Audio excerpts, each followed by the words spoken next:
What's up, YouTube? Your boy back once again with another sport topic, and today we go talk some basketball. NBA draft is approaching, so we're about to break down one more player before this NBA draft. And another player we're about to break down is Mo Bamba, center out of University of Texas.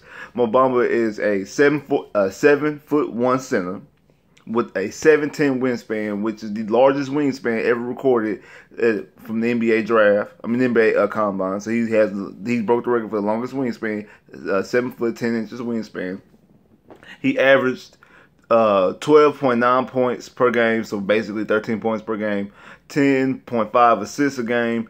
He was 54% from the field, 27% from three, 68% free throw maker. 60, I said that right. 68% free throw maker. Mo Bamba defensively is a beast, especially when it comes to being a rim protector. He's definitely the best rim protector in this draft. As I broke down players previously, I've always gave them like a little niche. I said that DeAndre Ayton, day one, like when the draft starts, when the season starts rather, he would be the best player at that moment. Like he's the best player in the draft right now. NBA ready to play right now, play NBA game. Not saying he's going to be the rookie of the year. I'm just saying as of right now, he's the best player as of right now.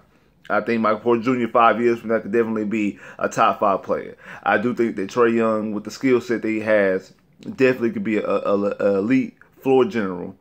If the shots do fall, he could definitely be a top player as well.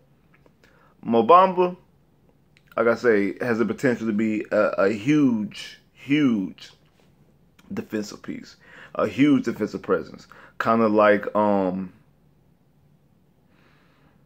the name is slipping me, kind of like Kemba Mutombo. He can be on that level, especially with the way he can block shots. The downfall to Mo Bamba is that he is a project. I think he's out everybody that's in this draft, especially lottery guys, top 10 guys, possibly top 5 guys. He is not saying he's the biggest risk, but he's the guy who's going to take the longest. I think he's a project. Because there's a lot of stuff to link.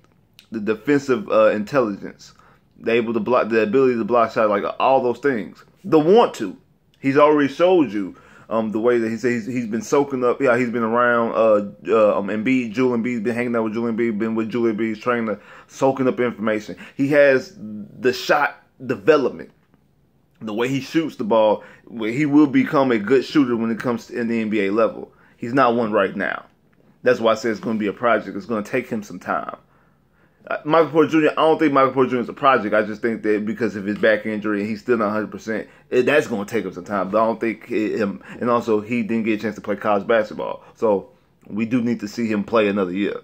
But Mo Bamba, it was holes in his game as far as, not having a high motor, being lackadaisical. Sometimes when you watch him on the court, he looked like he didn't care. He was just sitting there, just chilling, not boxing out all the way. Just little things that can be fixed and can be coached up.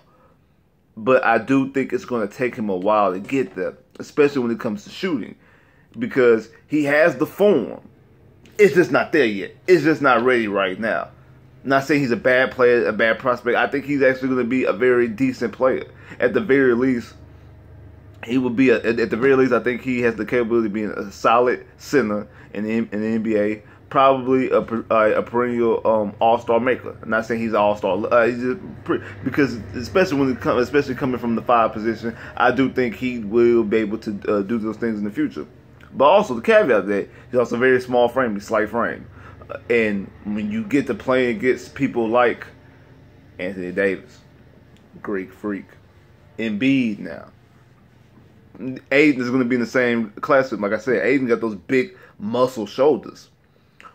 Are you going to be able to defend them night in and night out in a 7-game series in the playoffs? Because those are the type of guys that you'll be playing against in the playoffs, depending on what conference you or they are in. Those are the matchups that could end could win it in the series, like straight up. That could win you a series or lose you a series because you weren't able to maintain the middle because you're getting dominated by Anthony Davis or by the Greek Freak or by Embiid or by possibly Aiden because Aiden's way bigger than you, and I think Aiden has a better post game than you can defend because he does have trouble defending the post when it comes to sense. Now, when it comes to blocking shots, he got that. He got that all day, and I think the presence of Mo Bamba actually puts a light on Aiden. Because people look at Aiden like, look at how big Aiden is. Like I say, how big he is. How come he doesn't have those same defensive skills that we see from Mo Bamba? I think he kind of pointed some red flags toward the Aiden game because of the way he's able to play defense. But it's not always that. He doesn't give you 100% effort on every defensive play, on every game. It's not there yet. Not saying he won't get there. It's going to take some time. It's going to take some time. He got to get coached up. But I do think he's a talented prospect. I really do.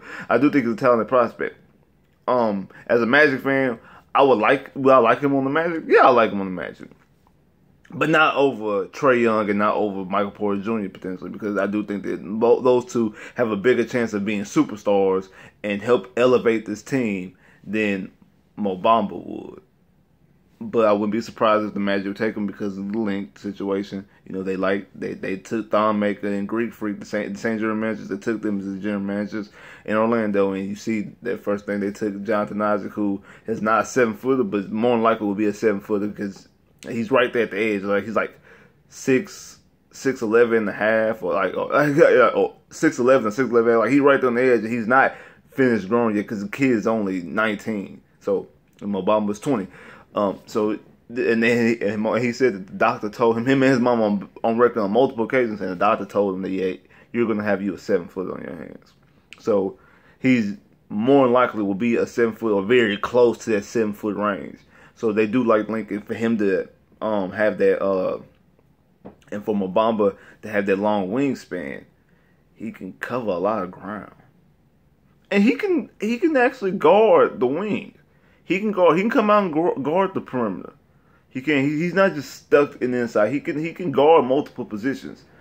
I don't know if he can guard all five, but he can guard multiple positions with his length and with his size. He does need to bulk up some, and that's another reason why I think the Magic would stay aware, because then you got two guys that probably be your two guys in your front court that you're gonna have to make sure to get bulk up. Now Isaac is showing you that he is, but now we got to worry about him too. Like, and that's two guys that you're gonna put your franchise in the hands of. You got to make sure both of them, to start off, got to get bulky. Both of them got to get bigger. They got to put on more muscle mass, because you can't. I know KD is a slight frame guy, but KD plays different. KD doesn't take those beatings in the inside, and especially when it comes to Mo Bamba. Mo Bamba's gonna get in. He got to live in the paint. He's going to take those beatings in the paint. And I don't think, can he go through an 82-game season taking those beatings in the paint like that? And also, offensively, dishing out those beats, because you can't just rely on jump shots. You're going to have to take it in there. You're going to have post moves. You're going to have to do other stuff. So can you defend and be able to take that punishment defensively? And then also, offensively, can you give out that punishment and take the defender's punishment that they're dishing out to you offensively with their size? You're definitely going to have to get bigger. Those are things that whoever drafts him have to be wary of. Teams are looking at him because he's starting to rise up in the draft. He was looking towards the later of the top 10. Now he's starting to go up. I didn't even see one mock draft that had him number 2 to Sacramento. I just think that's just, people just don't. I think at this time now, a lot of people are doing mock drafts just to throw stuff out there. So when the draft happens, they threw out all these different scenarios. Like, see, I told you I had on my 57th mock draft. Because some of these guys be having mock draft 8, 9, 10. You don't need all those mock drafts. You only need 2, 3 at the most. If you're going to do multiple mock drafts, I'd rather you just do one. But if you're going to do all these mock drafts, especially after the lottery, all of my drafts before the lottery, I see you doing one before the lottery and then doing one after the lottery. That now you know what teams are falling. But all these people doing these mock drafts every week or every 3 days, it's crazy. But like I said, I did see a mock draft of him going to Sacramento. And I just think that's, like I said, people just throwing stuff just if it happened. If he end up on Sacramento some type of way, they can say, "Oh, I told y'all." But I think the earliest he would go would be Atlanta. I could see Atlanta taking him at 3. That's the earliest I see him. I could see them taking him. The team that most people have him targeting to, the team that I think that more than likely would get him is Dallas. Dallas has enough time to be patient and wait on him because they just drafted Dennis Smith last year. So then you have your point guard and you have your center. You still have your time to wait. Because they still have Dirk, and I think Dirk is going to be coming back next year. So they still in rebuilding mode as long as Dirk going to be on the team, because Dirk is so past his prime that Dirk is not a guy that you know going to lead you to a championship. So Dirk is really just there based off of seniority because of what he means to the franchise. So I could definitely see them throwing in. Plus, they've been looking for a center. And you see, they tried the Noel experiment. It didn't work. But I can definitely see him being a Dallas Maverick. And then another name that's been thrown out there, like I said earlier, the Magic, because of the whole size situation and how our front office likes size, how they drafted Thon Maker, Greek Freak. Last year we drafted Isaac.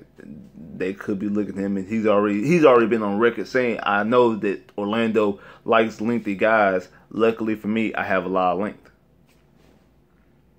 Or something. I heard Orlando likes length, and luckily for me, I'm a lengthy guy. And I think he is real good friends with Isaac, so it wouldn't even be a hard transition. I think he's real good friends with Isaac. But it seems like everybody is, because same thing with Trae Young. Trae Young said he talked to Isaac throughout the season last year. So maybe John Knox is just one of those friendly guys. I don't know, but I could definitely see the Magic going after him. He could be an asset. I wouldn't take that chance unless I had to. Trae Young's off the board, or I really just don't believe that Trae. Because I'm not if I just really don't believe Trae Young is that dude. Same thing if I don't believe that Michael Porter Jr. is healthy enough, or will be healthy. I don't want to deal with those bad problems, or he's off the board. I will take a look at Mo Bamba, and if we get Mo Bamba, I'm not upset about it. I'm just saying that maybe that's not the risk you want to take, because you need the two guys that you just drafted last year and this past year, and the two guys you just recently drafted. This general manager right here, his first ever 2 draft picks, first round draft picks. Both of them are lottery picks. Both of them actually, ironically, are the 6th pick in the draft. You're drafting guys who both of them are pretty much projects, which means you're definitely telling the Orlando organization that we are rebuilding long term. Is going to take a while. It's definitely going to take a while, because we draft 2 guys that, one, we got to make sure they put size on. We got to make sure both of these guys bulk up, because if not, because look, Isaac did suffer injuries this past year. And then I think Mo Bamba will be in an even worse situation because of the position he plays. He plays in the paint. He's going to be defending the paint. He's going to be scoring in the paint. He's going to be putting on beats and going up against people like I said, Boogie Cousins, Anthony Davis, Greek Freak, Joel Embiid, Aiden that's going to be coming in this draft class, Clint Capella. Like, you're going to be going up against these bigger guys. Some of them are slightly too, but you're going up against these guys who can dish out, punch them in the paint, and defend the paint as well. So you're going to have to bulk up definitely, because you can't come in and looking like a toothpick. Because it's not like UK, then you can come on the perimeter and hit up jumpers. Yeah, even though you can, and he has a shot able to get there, and it's going to take some time to develop, but not right now. Like I said, that's why especially because of his size, and that's the main point I'm driving home here. Because of his size, that he has to bulk up, and because his shot, you see the forming of his shot, but it's not there yet. It's going to take a year or 2 project before you really see the fruits of labor. So he's definitely going to be a project. Year 3 is when you're going to start seeing improvement from him. The block shots are there. Now, if you want him out there just to go block shots, you can do that. But when you draft him as a lottery pick, you're going to have to put more you're going to have to invest more in that. And to receive from your investment, it's going to take a while. So, like I said, he's labeled as a project. But I do think he's going to be a good player. I do think he would be one of those top NBA players, possibly future defensive player of the year type player. I like him. It's not like I don't like him. I just think that you don't have to go out and reach for him. And reach is a bad word. I don't want to use reach. Yeah, he's if you draft him, just know that for the fans of the organization who drafts him, just know that he's going to take some time to develop his shot, to get his shot better, and for him to bulk up, or else you're just gonna have a guy out there that's gonna get hurt a lot, and his shot not gonna develop, and you're gonna be labeling him as a busted. So it's gonna take some time. It's gonna take a year or two before you really get to see a good dominant player. Like, share, subscribe if you haven't, comment below if you haven't, click that bell to get more videos. I'm gonna do some more mock draft. Some more breakdowns, and I'm also doing my draft before the NBA draft. And during the NBA draft, I'm leaning towards doing a live video. I know I do live videos when I be on Salt Sports doing the round table, when I do my text and stuff, when we're doing football. We did a football a live draft, but I'm thinking because I'm the only Magic fan, Magic videos just for y'all. I'm thinking I'm gonna do my own live stream, my first ever live stream by myself during the NBA draft. So if y'all fucking with it, y'all come holler at your boy and y'all comment. That way y'all can talk, we can react and talk together during the draft. Y'all comment, I holler at y'all while the draft is going on, and I can break down pick by pick, player by player. So stay tuned for that, because it's coming up Thursday, June 21st. Yeah, June 21st. June 21st, NBA draft. Holler at me.